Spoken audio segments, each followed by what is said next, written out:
Hello, everyone, and welcome back to the Fine Leg to Fine Leg podcast. We're here with episode number 9, and as of about 11 minutes ago, England have levelled the series at 1-1. England winning by 113 runs. Ollie Pope taking a great catch off Dom Bess's bowling to win the game. So what we're going to do is we're going to go through England player ratings like we did for the last Test match review and make some points as we go along.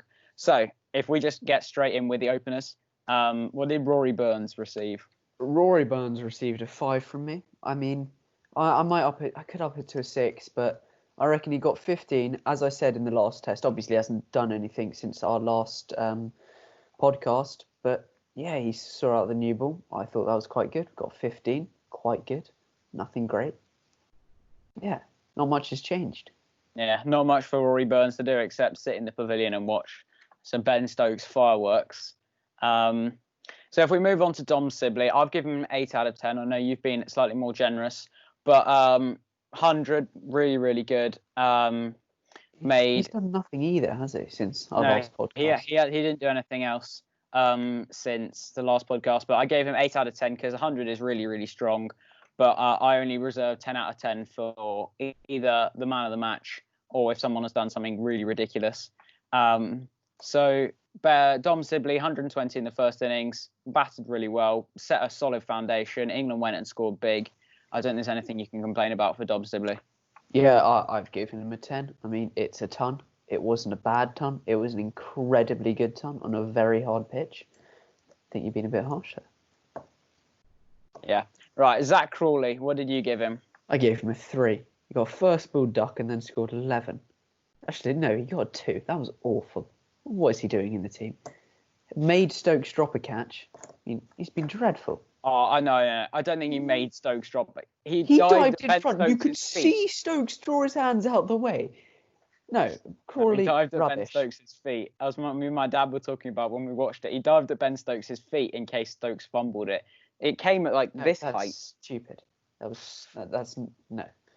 Rubbish. I gave Crawley a 5 because he didn't really do very much.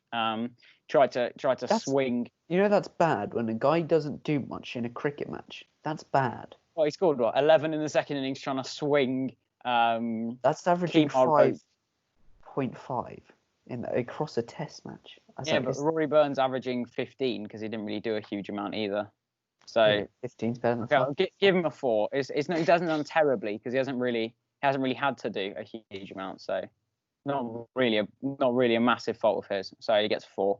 Right, Root. Well, I gave him 6.5. Pretty good with the bat this morning. Pretty meh. Yeah, I thought he was very good with the bat this morning. Actually, he did what he needed to do, and he got Stokes on strike. Conceded his wicket. He could have gone on and scored more runs, but he just gave away his wicket to Stokes. I think he did the right thing, and I think he captained very well today. Actually, brought Curran on the right time. Had faith to bring Bess back on, which was very impressive actually, because many people wouldn't have done that.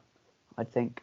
I don't think he bowled Bess enough. Very well. That's the only criticism I have of Joe Root today is, but on a 4th or 5th day wicket when it's you saw the dust coming up, you saw the footholes. Dominic Bess probably should have been bowling a little bit more. Before today, Bess has bowled 54 overs in 4th innings. He's taken 1 wicket for 160.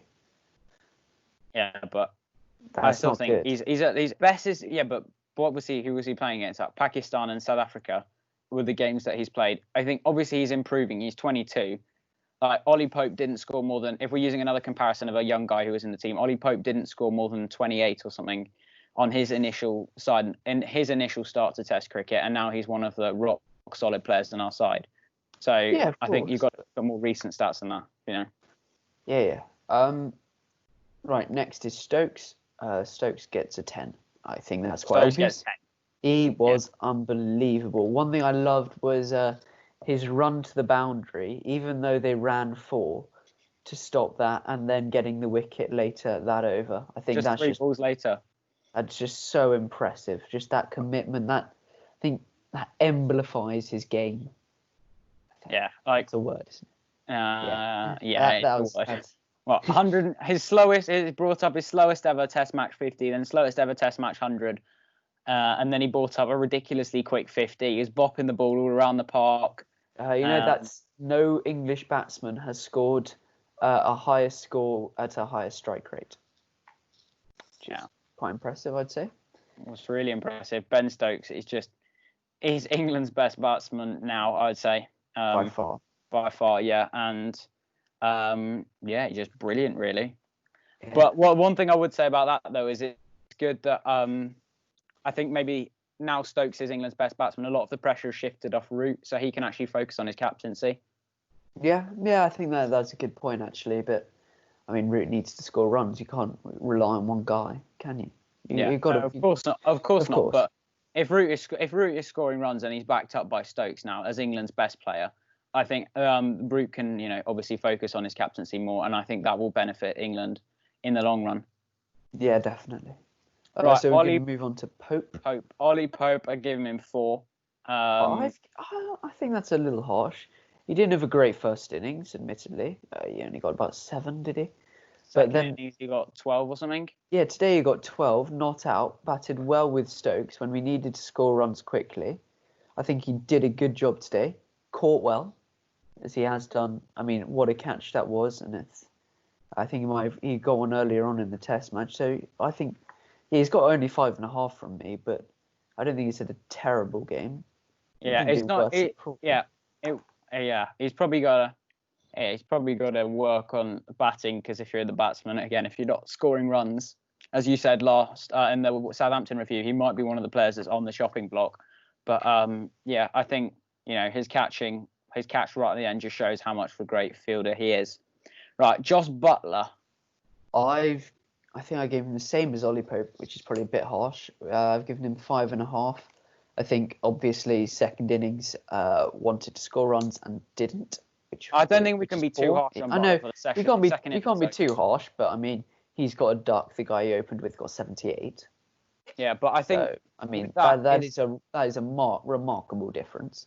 I mean, you could say about the same about Burns and Sibley, but still, very good catch off Stokes for the wicket of, I believe, Jermaine Blackwood. Yeah, it was Blackwood. Yeah. But the thing about Buttler is, I know it was a completely different circumstance, and I don't think people should have expected him to go out straight away with the new ball and start swinging it to the boundary every time and expect fireworks. Like the dismissal, that ball was so wide. I have no idea how the ball was managed to hit the stumps from there. How he's managed to drag that on. It's a big drag on. I think, he should have gone with the mindset maybe he'd leave some. I mean, Stokes just pushed it around, really. That he was last night, yeah. 5 off 7 overnight, which is obviously fairly quick, but he just pushed it around, then gone on this morning, and maybe Butler could have followed him a bit, maybe taken the slightly more aggressive line, but not that much more.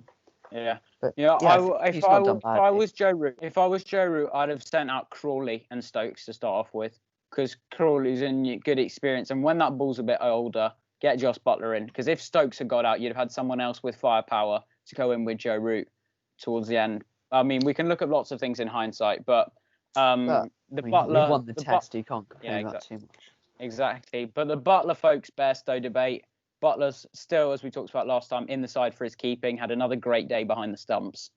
Yeah, he was very good. Really tricky pitch. As I said last time, only dropped 1 catch since his Test return as wicketkeeper in 2018. What I found really interesting was the first wicket of Campbell. He did not go up at all. Oh, that was very strange. That was really weird. I had no idea it was out. Root did what he does every single play and miss, which is just the ooh. But I think Broad was the only one that was interested. Stokes was more interested, yeah. But it was interesting. Right, on to the bowlers. I'll start with Chris Woakes. Took his 100th Test wicket. 3 wickets in the first innings, 2 in the second. I've given him 7. I gave him 7. 5 wickets overall. That's a quarter of the team's wickets. Yeah, I think that's very respectable. I think, he's done well there. He's good return to the Test team, proved himself. I mean, he beat the edge so many times. He did a couple of drop catches. So I think he was really good, actually. Maybe even not quite an 8 if you've only taken 5, but I think 7's respectable. Yeah, and also I found out today that he has a better average in England than any other English bowler playing at the moment. Broad, Anderson. Yeah, I know. It's really interesting, isn't it? And so he gets quite overshadowed. And he's got 1,000 Test runs, and he's now got 100 Test wickets, and he's done that in 10 less games than Stokes did in an England shirt to get 100 wickets plus 1,000 runs, and 7 less games than Flintoff. So he's showing himself as a genuine all-rounder. Yeah. Ali did that particularly quickly, didn't he? I can't remember. I think this is Seamer all-rounders. Okay. He was the fastest of all of them. Sam Curran, I gave him 5.5. I gave him 7. I think he, same as Wokes, but I mean, he broke a big partnership, which is always crucial, obviously, and to get the first wicket, to get that wicket overnight, bring in a night watchman, I think was really good in the first innings. I know he took 2 for 70 in the end, but we know he's going to be expensive. That's how Sam Curran bowls.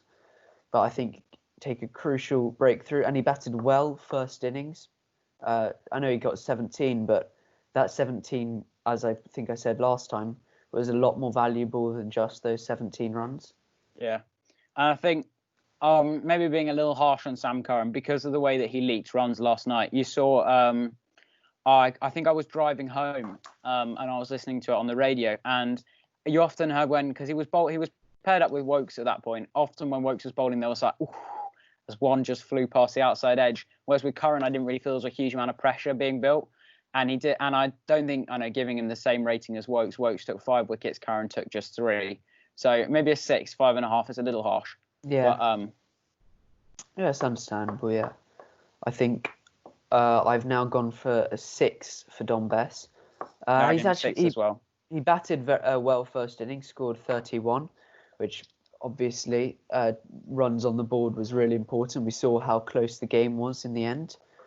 I think, yeah, of course, that was really good. Bowling, he took 2 wickets today, and I think they were 2 decent wickets. Obviously, the last one wasn't particularly hard to get, but to get Jason Holder, and he got him with a very good ball, was a really important breakthrough that we needed. I think maybe another bowler could have got it, but he did it. So, I mean, you can't say someone else would have done it and take that away from him. So yeah, I think Dom Bess is ever improving, and I don't really like how people were talking on about chopping and changing. I think he's just ever improving as a bowler. I think Graham had to learn how to do it. I think we should keep Dom Bess as our primary spinner for a while, because I would be tempted to bring in Leach purely on the basis that they've one left-hander. Yeah, I think if they've got maybe 2 left-handers in their top 6, then definitely Bess, because Bess is better at bowling spin. But if they've got one in their whole team, Bess is going to find it very hard to take lots of wickets. I mean, it helps to have a very good short leg in Ollie Pope, but apart from that, it might be quite hard. Yeah, I just think England have probably there'll be sides. Pakistan many of them are left-handed. I think we do just got to stick with Dom Bess, stick to our guns, and he's ever improving as a bowler. Yep. And we'll move on to Stuart Broad. I've 7 for me. I've gone 7.5. I think just 6 wickets in the game, 6 good wickets, rattled through. He got 3 for 1 in one spell in his in the first innings, which I mean that's game changing, and just his wicket to dismiss Shy Hope, that's really big, and then just taking wickets in clusters, that's really important. He's shown he can still do it, and I think he should definitely be in the team for the next test and for a long time. Yeah. Just before we finish this, speaking of the next test, which bowlers are you picking? Which 4 bowlers are you gonna pick? I'm going to pick Stuart Broad. Definitely. I'm going to pick Jack Leach. And then it's Anderson or Wokes, and then Archer. I think Archer, just bringing back just that bit of speed could have helped us today. Just knock over a couple of them because people were struggling as the ball got older. Yeah, well, you saw that. Today they were finding it tough. I mean, if Alzari Joseph hadn't just gifted his wicket away, we could have found it tough towards the end with that old ball. So I think Archer, I think we don't need one quick, but it helps to have that quick, especially if Stokes' injury continues. And then Woke's bowled very well, but Anderson is such a good average at this ground. I think it's Anderson. Yeah. One thing I was quickly going to say about talking about Jofra Archer is I remember, I don't know if you saw today, but Woke's bowled a delivery very, very similar to Archer's dismissal against in Southampton. He bowled, I can't remember who it was to. Archer bowled a vicious, I think it was to Roston Chase. He bowled a vicious bouncer that he gloved up and it looped to Butler. Woke's bowled one of those today, but England didn't review it and it should have been out. And it was just a little bit of life in the pitch, which I think Wokes can bring as well as Archer can bring. So, Yeah, I think Wokes can bring it, but you wouldn't Archer, back him to bring it. You want Archer really for extra speed. So I'm going to stick with my guns. I'm going to stick with Don Bess, probably James Anderson, Stuart Broad, and Jofra Archer. Yeah, I think it's hard to tell if Jack Leach is in good form, obviously, because he's not playing county cricket. But I mean, you'd imagine if he's bowling well in the nets at the moment, then I bring him in. If he's not, then not, I'd say. Yeah, fair enough. Right, I think that's where we're going to end this episode here. I hope you have enjoyed this podcast, and we'll look forward to the next game.